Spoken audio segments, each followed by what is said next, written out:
Sweet Jesus. There's why you didn't get the Torsionator video. Look at that, man. Good foot of snow. Maybe more. Easily a foot, yeah. And this is like... This was the best part of our province as far as the snow. There's other places that got like... I want to say over 2 feet of snow. Up in Cape Breton. Anyway, so today it's still batteries. We're still talking about batteries. Yep, because I want to do a video, but this is all I'm working on right now. So, you know, you get what you get. You get this face, so you got that going for you. Poor bastards. Yeah, so anyway, back to the batteries. What I'm doing here today, I'm down to the end of this one battery. Well, not really, but it's, the end is near. I can feel it.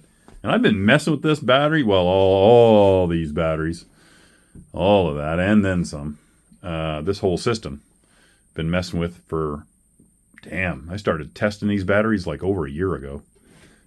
But then I took a big break off of it. I didn't mess with them for like 7 or 8 months, and then I dove into it again before Christmas. But anyway, what I'm doing here today is I've got all these are all spot welded on the backs, so all the negative side of the battery is all connected.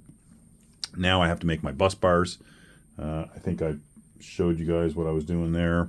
It's the common way to do these. Where is it? Where did I put it? I'm looking around. Anyway, whatever. It's a bunch of braided wire. It's not braided, it's just twisted. Heavy wire, heavy gauge wire. And then it's run down and back on each battery. It sits like that, 2 strips, and then they come together and you can put a connector on the end. That's further down the line.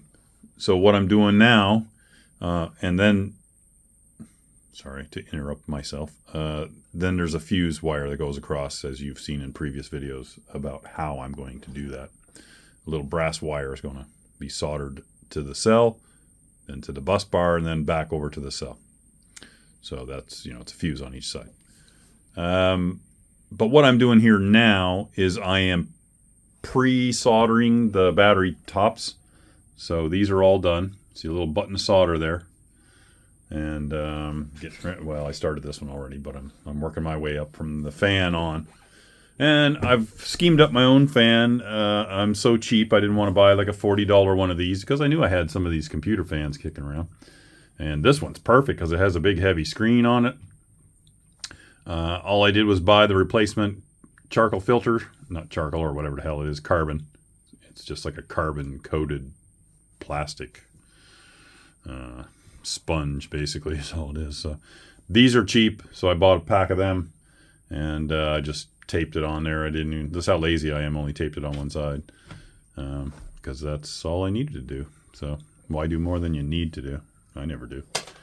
So what I'm doing to do this, I'll just show you what I do here. I'm going to set this up so I can have hands-free to show you real close what I'm doing. If I can get this tripod to work right. Let's just zoom this down here. Okay, that's perfect. All right, so I've got Wonderway solder paste. It's a lead-free solder. I'm not going to have enough for this whole battery here. I'm going to have to get some more. This was about there yesterday, and I've used 2/3 of that already, and I've only done 4.5 of these. So anyway, what I do, I just put a little pressure on there. It's just the way you would use that. And I just put a little dab. A little dab will do ya. Little dabs. Don't want too much. And I'll explain to you why I don't really want too much when I do it there. I'll show you. Because really, you don't need very much. You just need to create just this little button of solder on each one. No, I don't clean these up at all. This solder seems to stick to this nickel stuff pretty good, so I don't bother sanding it or grinding it or anything. If anything, if any of them are sort of sketchy as far as whether they actually soldered, after I'm done with them, I'll pick at them a little bit just to see if they're actually attached. And I don't think they don't need the strongest bond in the world, but yeah, you want them on there pretty good. So I just go and I'll do like 100 of these. Well, no, like 30 or 40. And I've got this soldering iron, which is a big bastard. It is an old Weller from back in the day. This thing's probably way older than I am. It's got like a Bakelite handle. It is an SP175, so 175 water, I guess. I don't know. Feels like it's even more than that. But it gets hot, and it is big and heavy. And it's what you need when you're soldering these, because you need to solder them quickly. You don't want to put a lot of heat into these batteries. It's a big killer. Oh, and I got my fan running off my power supply here, so I'll turn that on. Hopefully you can hear me over the fan. I'll just talk louder. And then I just put that little dab there. That's soldered that quick. Sometimes some of them give me a little harder time. I give them just a little extra of this here. See that little dab there? That's all I need. Don't need much more than that. That one's a little dirty. That one previously had solder on it. Sometimes I'll add a little extra from the wire. It seems like a different flux. It seems like a stronger flux in this, which I'm sure it's not, but it feels that way for some reason. And like I say, I don't need a lot of that on there, but again, you don't want to have not enough. And that fan's doing a good job sucking up that fumes. Some of these cells, I don't know, certain brands, it's like the nickel doesn't want to take the solder. And I don't know why. And it's a lot of these green ones with the white ring. But if I add a little bit of that, then I get what I want. I haven't had one of these not work eventually. Some of them are so dirty you gotta like keep adding some more and a little more flux or whatever. See, some of them are quick. You can just see it melt so fast.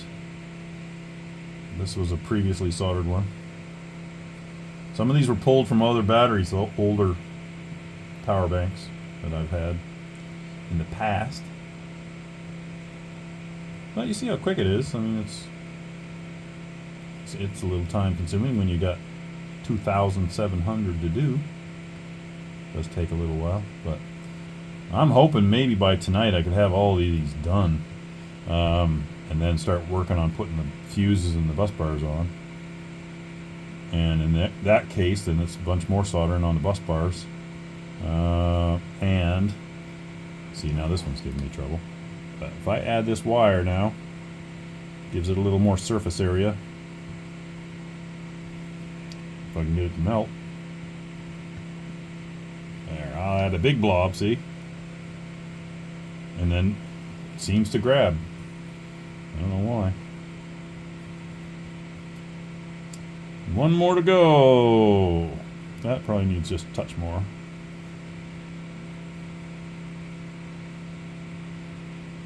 Now, see how little that is? That's enough, you know?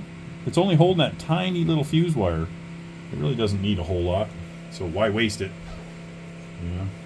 Anyway, there's like 50, 60 done, just like that. It's fast. You know, it is what it is. I know, seems a little boring. I get it. You want more. Everybody needs more of this guy. I don't know why. What the fuck's wrong with you people? Anyway, turn that shit off. That's what I'm doing today. That's the whole dealio today. But I can't wait to get this up and running. It's pretty cool.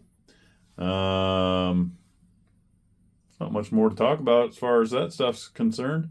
I'll get back to you a little later. Maybe I'll do a little quick clip a little later once I get these done and start laying these bus bars down. Maybe I'll zip you another little quick update.